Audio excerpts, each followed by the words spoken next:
The day Earth's oceans disappeared, no alarms were loud enough. It began as a shimmer stretching across every horizon, a blue-white lattice of impossible geometry descending from orbit. Fishermen watched the sea beneath their boats ripple upward against gravity.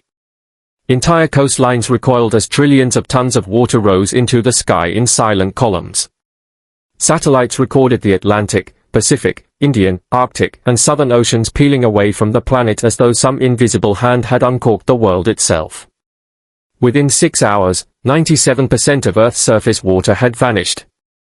The seabed lay exposed for the first time in millions of years, littered with dying whales, shattered coral cities, rusting shipwrecks, and ancient geological scars never meant to see sunlight.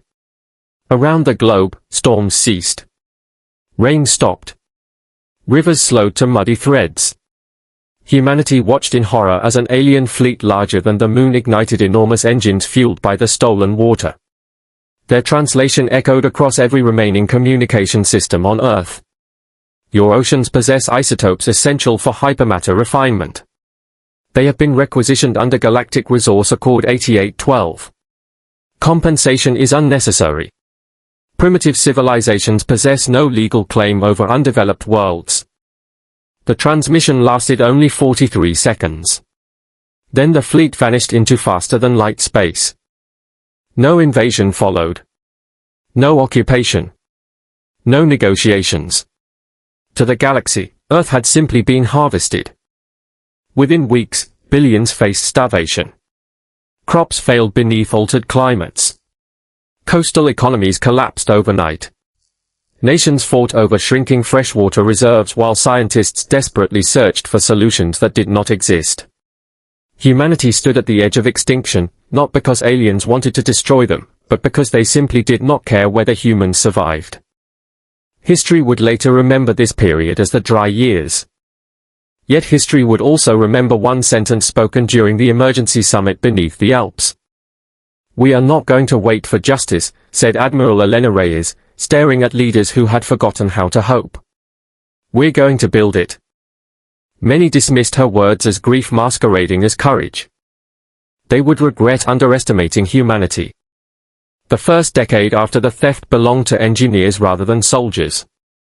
Every surviving scientific institution merged into a single planetary initiative known simply as restoration. Desalination became irrelevant when there was almost no seawater left to process. Instead, humanity mined ice from Antarctica's deepest buried reserves, extracted moisture from the atmosphere molecule by molecule, and perfected fusion reactors capable of powering continental weather systems. Cities transformed into forests of atmospheric harvest towers, each one pulling microscopic droplets from the air. Every drop mattered. Every child learned to measure water not by liters but by lives. The aliens had expected Earth to collapse. Instead, suffering forged unity. Wars became luxuries no nation could afford. For the first time in recorded history, humanity became one civilization. The greatest breakthrough came from a forgotten observatory in Chile where astrophysicist Dr. Malik Hassan studied strange fluctuations left behind by the alien engines. Hidden within those distortions was something extraordinary, a fingerprint of faster-than-light travel. The aliens had unknowingly left behind the equations needed to follow them. Governments demanded weapons. Hassan proposed exploration. Admiral Reyes proposed both. Project Odyssey was born. It consumed half a century. Children who witnessed the oceans disappear grew old helping assemble humanity's first interstellar fleet beneath the dry basin of the Pacific Ocean. Gigantic shipyards stretched across what had once been thousands of kilometers of open sea. Battleships rose where whales had once sung. Every vessel carried a fragment of Earth itself, steel forged from ruined cities, computers built from recycled satellites, reactors powered by human ingenuity, and names honoring lost oceans: Atlantic, Pacific, Indian, Arctic, Southern. Each ship carried another cargo as well. Memory. Before departure, every crew member visited the exposed Mariana Trench. They stood at its silent bottom where crushing water pressure had once existed and swore an oath. "We do not seek revenge. We seek remembrance. If justice requires pursuit, then pursuit shall never end." The fleet launched exactly 73 years after Earth's oceans were stolen. No celebrations marked the departure. Only determination. When humanity entered faster-than-light space for the first time, every navigator expected chaos. Instead, they found a galaxy unimaginably vast. Thousands of civilizations. Millions of inhabited worlds. Trade routes spanning entire spiral arms. And everywhere they traveled, humanity heard the same response after introducing themselves. Earth. Long pause. Oh, the water world. Laughter. They actually survived. Some pitied them. Others mocked them. Most had never imagined anyone would chase a fleet across the stars over what they considered a routine resource extraction. That assumption became the galaxy's greatest mistake. The stolen fleet belonged to the Hydrax Dominion, one of the oldest industrial powers in known space. Their refineries consumed oceans the way ancient civilizations consumed forests. Entire planets had been stripped before. Most species accepted compensation or lacked the means to resist. No one had ever followed. Until humans. Admiral Reyes refused immediate war. Instead, humanity traveled quietly, learning every language they could, studying every empire, every alliance, every weakness. They discovered something astonishing. The Hydrax were feared. Not respected.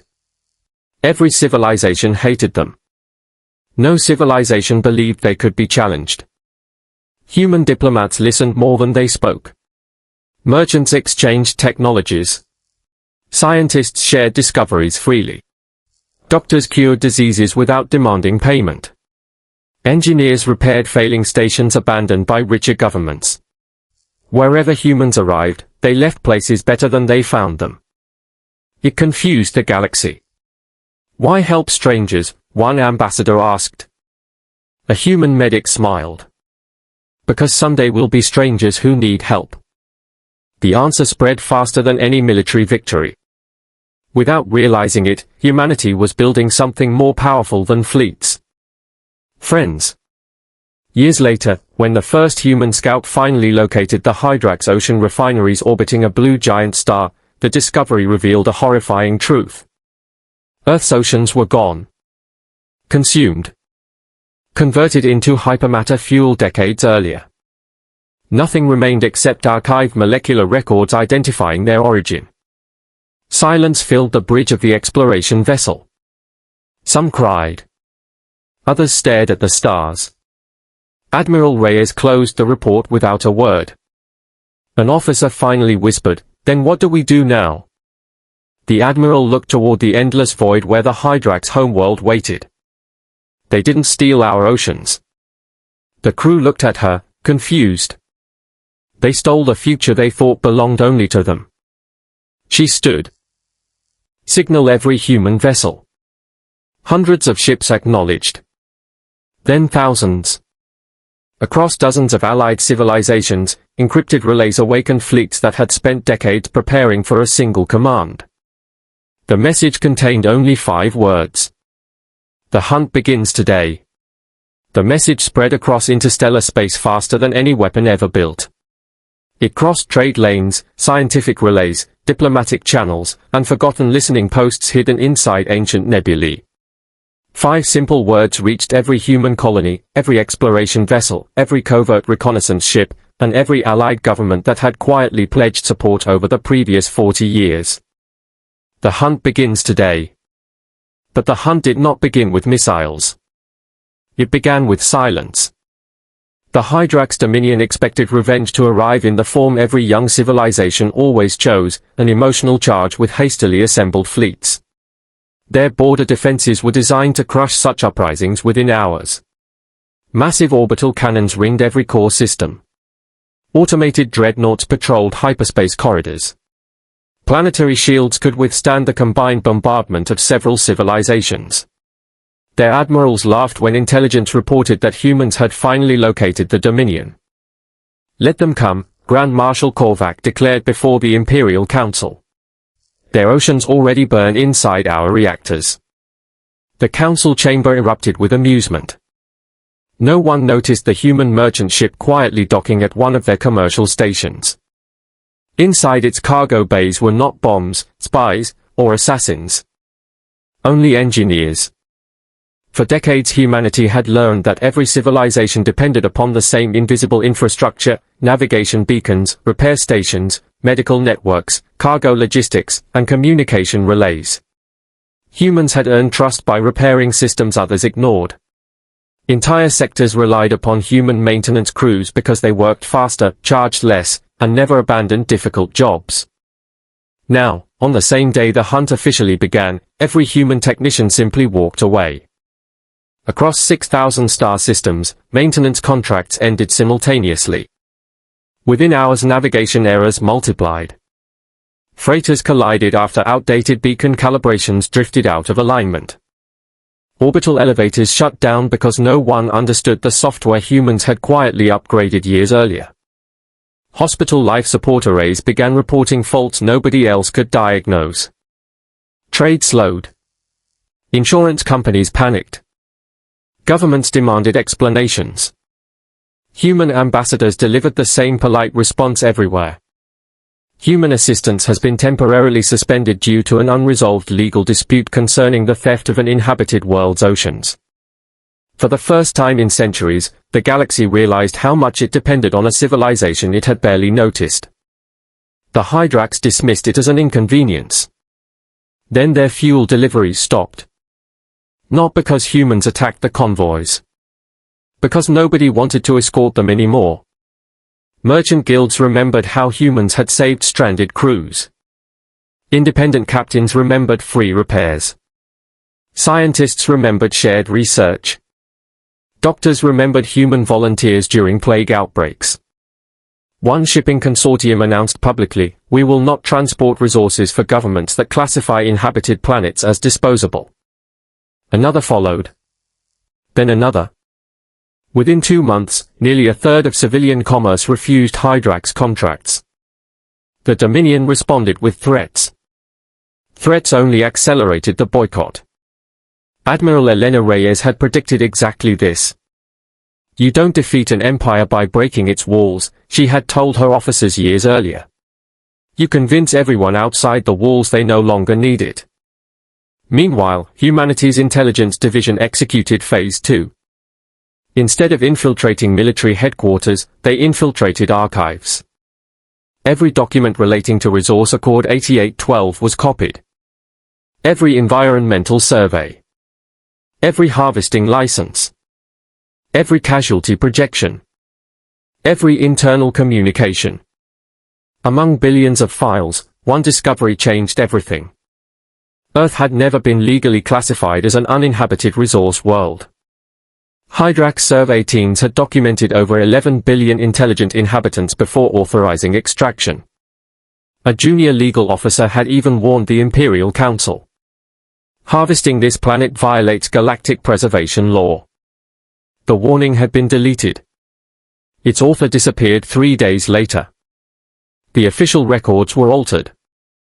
Earth had not been harvested through legal authority. It had been stolen through corruption. Human investigators presented the evidence before the Galactic Assembly, where representatives from thousands of civilizations gathered. The chamber had never witnessed silence like this. Massive holograms projected Earth's transformation. Children walking across cracked ocean floors. Cities abandoned to dust. Skeletons of blue whales lying beneath a burning sun. Then came the Hydrax documents themselves. Signed. Time-stamped. Verified. The Assembly's oldest delegates lowered their heads in shame. They had believed Earth was an abandoned biosphere. Instead, they had ignored the suffering of an entire civilization because questioning the Hydrax had always seemed too dangerous. One delegate finally stood. Then another. Soon hundreds rose together. The vote was nearly unanimous. The Hydrax Dominion was expelled from every major trade alliance in known space. Economic sanctions followed immediately. Military alliances dissolved. Fuel exports were embargoed. Navigation rights were revoked. Their ambassadors were escorted from assembly territory under armed guard. Grand Marshal Korvac watched the broadcast in disbelief. "Over water," he growled. His chief advisor answered quietly. "No, Marshal." The old warrior frowned. "Then over what?" The advisor looked directly into his commander's eyes. "They united the galaxy." Korvac slammed his fist against the command table hard enough to crack alloy steel. "Prepare the first Imperial fleet." Thousands of warships emerged from hidden shipyards. Planet killers. Carrier fortresses. Titan-class dreadnoughts larger than cities. The greatest military force assembled in 500 years accelerated toward human space. The galaxy expected humanity to retreat.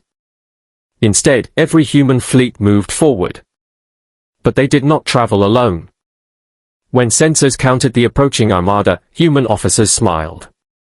Behind the Terran fleet appeared ships bearing dozens of unfamiliar emblems.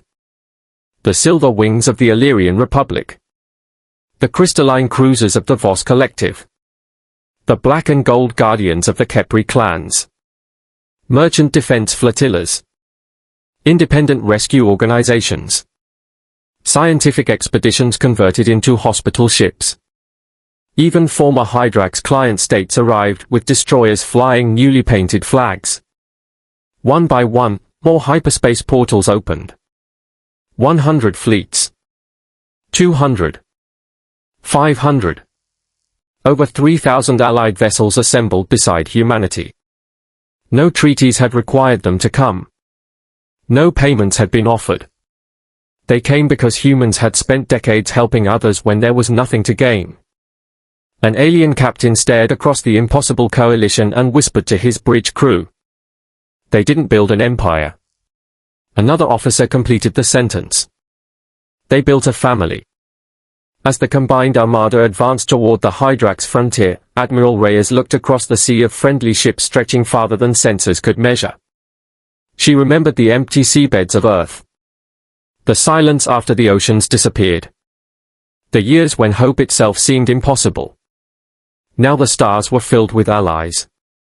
She activated the fleet-wide channel. "My friends," she began, her voice echoing across millions of bridges, "they believed taking our oceans would leave us isolated. Instead, they forced humanity to discover the galaxy. They thought they stole our future.